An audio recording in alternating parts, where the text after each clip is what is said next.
আসসালামু আলাইকুম। তাপ প্রবাহে পড়ছে বাংলাদেশ। আজ থেকে কয়েক দশক আগে বাংলাদেশে প্রচুর পরিমাণে গাছগাছালি ছিল, খাল-বিল ছিল, খালি জায়গা ছিল এবং মাঠ, বিভিন্ন খেলার মাঠ ছিল। তা সময়ের বিবর্তনে বিলীন হয়ে গেছে।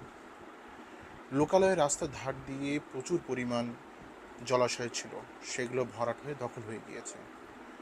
মাটির অন্যতম স্তর ভূগর্ভস্থ পানি ব্যাপকভাবে উত্তোলন করা হচ্ছে, যা মাটির তাপ শোষণ ও পানি ধারণ ক্ষমতা নষ্ট করে দিচ্ছে। প্রায় সকল অফিস, আদালত, কমার্শিয়াল ভবনগুলো এসি নির্ভরশীল হয়ে যাচ্ছে এবং যেটা কিনা বায়ুস্তরের জন্য বিশালভাবে ক্ষতিকারক এবং এটা তাপ বৃদ্ধিরও একটা প্রধান কারণ। বনায়ন ও খাল বিল উজাড় করে যত্রতত্র ইটের ভাটা, কলকারখানা স্থাপন করা হচ্ছে। নদীর নাব্যতা নষ্ট হচ্ছে এবং নদী বিলীন হয়ে যাচ্ছে। এর থেকে সমাধানের উপায় কী? অবশ্যই আমাদের বেশি বেশি করে গাছ লাগাতে হবে। খাল বিল যেগুলো ভরাট হয়ে গিয়েছে বা দখল হয়ে গেছে সেগুলো পুনরুদ্ধার করতে হবে।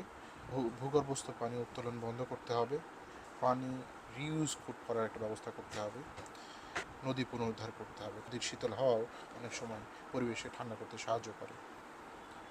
আমরা সবাই মিলে একটু চেষ্টা করি সুন্দর বাংলাদেশ গড়ার জন্য। ধন্যবাদ।